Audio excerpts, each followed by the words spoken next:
ladies and gentlemen, we are going to take a look at lesson 5.3. We're going to have two more methods for proving triangles are congruent.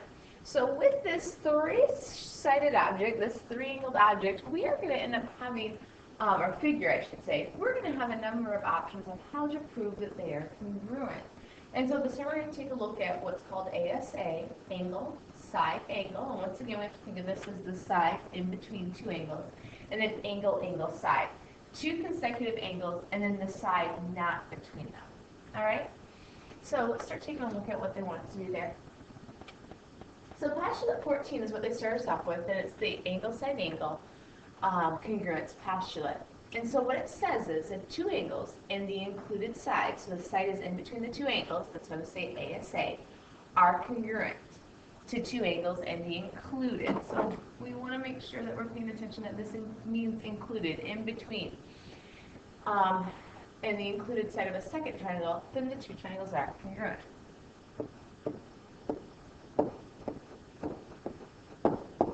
And so what does that look like symbolically? Well, we're going to have angle A congruent to angle D. So we have angle A congruent to angle D.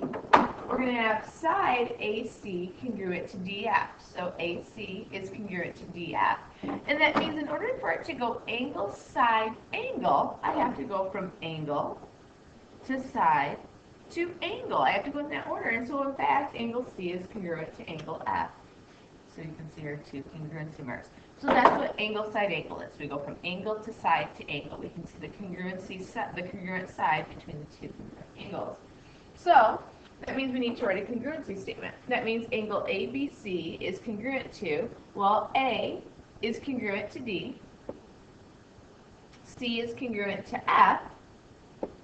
That means B would be congruent to E. So we're going to have a triangle DEF.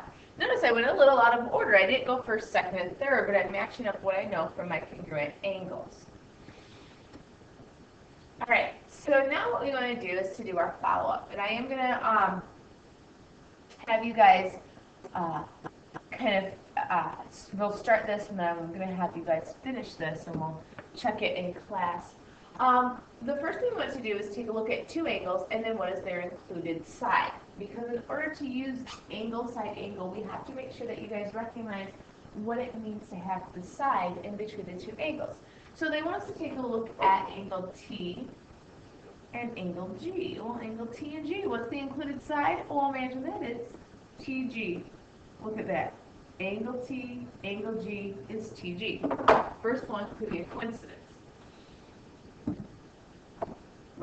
Angle G and angle L. So let's take a look at angle G, angle L. The included side is GL. Imagine that. And then hopefully you're seeing the pattern here and you can finish on your own. So I want you guys to finish that so now we can understand what it means to have this included side. Now what we want to do is to draw a triangle ABC in the space below. So I'm going to draw a triangle ABC, A, B, C. And I want to look at the non-included side. So I have angle A and B. So angle A, angle B. The non-included sides would be AC and BC. So A to C and B to C. So you're taking each angle and connecting it to the other vertex. You're going away from it. So if we take a look at, let's see how, I may have to just redraw my triangle every single time. If we take a look at triangle ABC, and I take a look at angles B and C. I need to have the non-included sides, the sides that are not in between those two. So that means I am using BA and CA. So once again, I can't have both the angles in the segment name. So if my two angles are BC, I have to put B with A and C with A. So I want you guys to, on your own now, take a drawing of triangle ABC. And it doesn't matter how you label yours. And I want you to do this last one on your own.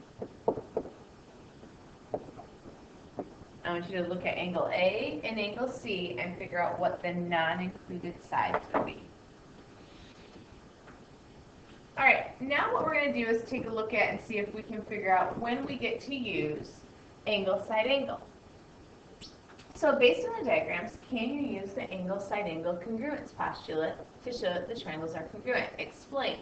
So when I take a look at what we have here, I have two triangles that share a side. And so what I do, I know that that side is congruent. So it looks like I have an angle and another angle that are marked congruent, and the side connecting them is the congruent side. So that's what angle, side, angle looks like. So let's look at what their explanation is. It says in triangle ABC, the included side between the marked angles is BC. Okay. In triangle DCB, the included side is BC. It's the same one. Since these sides are the same, they are congruent by the reflexive property.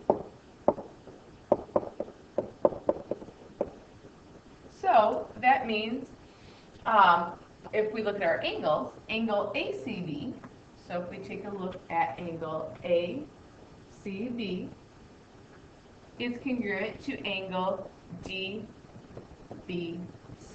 We have to mark our one angle with our one angle, so that's DB to C.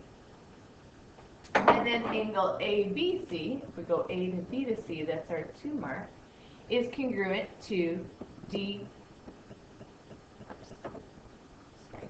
Is congruent to DCB. DCB, the two congruency marked angles. And we know from what we said earlier that BC is congruent to BC. So we can use angle, side, angle postulate. If we take a look at triangle RST, the included side between my two angles would have to be RS. And in triangle YXZ, the included side is side XY. And since those sides are not marked as congruent, I shouldn't have put congruency marks on there, I should have just highlighted them. Since those sides are not marked as congruent, we cannot use the angle, side, angle postulate. All right, now we have our first theorem of the chapter. One looks very similar to our other postulates, but this is called the angle side congruence theorem. So if two angles and a non-included side of one triangle are congruent to two angles and the corresponding non-included side of a second triangle, then the two triangles are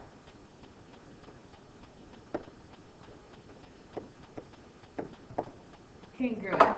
So what this means now is that if we have two congruent angles and any congruent side, we're going to be able to call the triangles congruent. But everything has to correspond. So if we look, we've got angle A congruent to angle D. That's our first statement. And then angle C is congruent to angle F. And then we have BC, the side, being congruent to EF, and that's considered the corresponding side. It's going from the two, it's the side that connects the two marked angle to the no marked angle, two marked angle to the no marked angle. We know then that triangle ABC is congruent to, we need to get our congruency statement, A corresponded to D, B would have corresponded to E, and then C was congruent to F, so triangle DE. All right, we've got this follow-up here.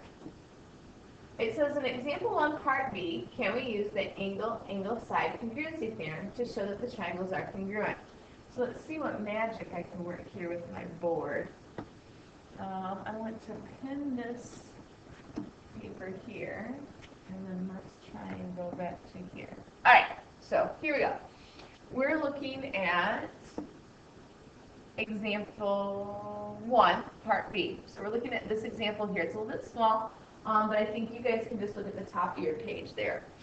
Does this show angle side, or angle side. Well, we need to make sure that we have two angles, and we do. We have angle R congruent to angle Y. We have angle S congruent to angle X. And now what we need to do is we need to make sure that our sides are corresponding. So it's RT is congruent to, if we're going to have corresponding sides, R is congruent to Y. So that means Y would need to be listed, and then T would correspond to Z, and so we would need YZ. So we need this.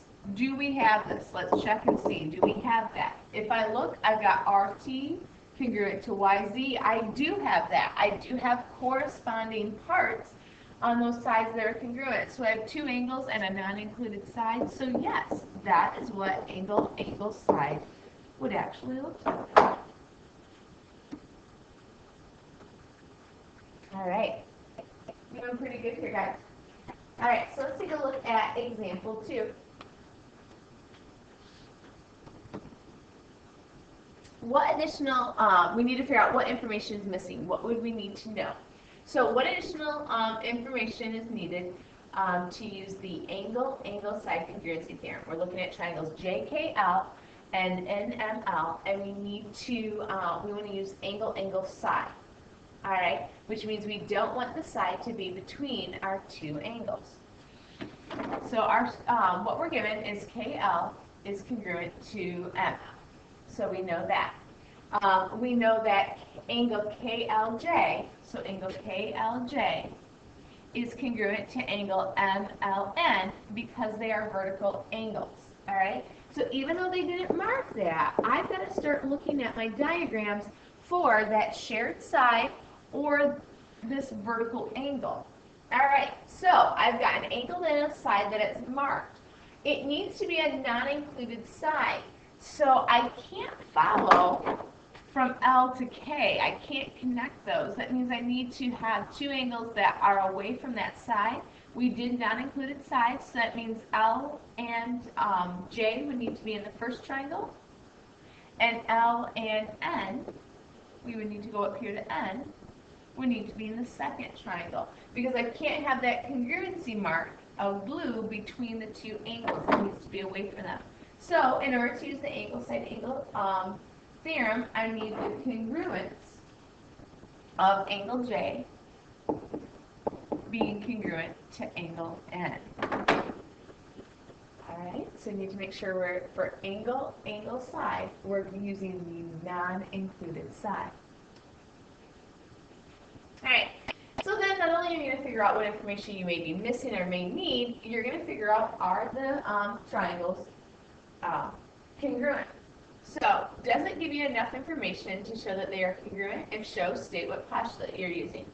So, we are going to look at A. We've got two sides marked congruent. We have two angles marked as congruent. You have to remember that this vertical angle here is also congruent. So I have two angles, angle E and angle G, angle J and angle G there. And then I have these non-included sides. This congruence is not between my two marked angles. This side is not between my two marked angles. So that's angle, and a non-included side. This because the sides are EF are congruent to JH was given. Angle EGF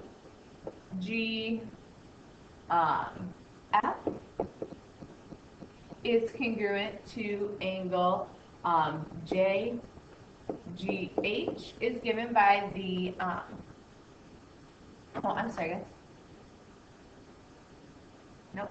What was given was angle E and angle J. I'm sorry, guys. Angle E is congruent to angle J. Here's where they're giving me vertical angles, and that's angle E.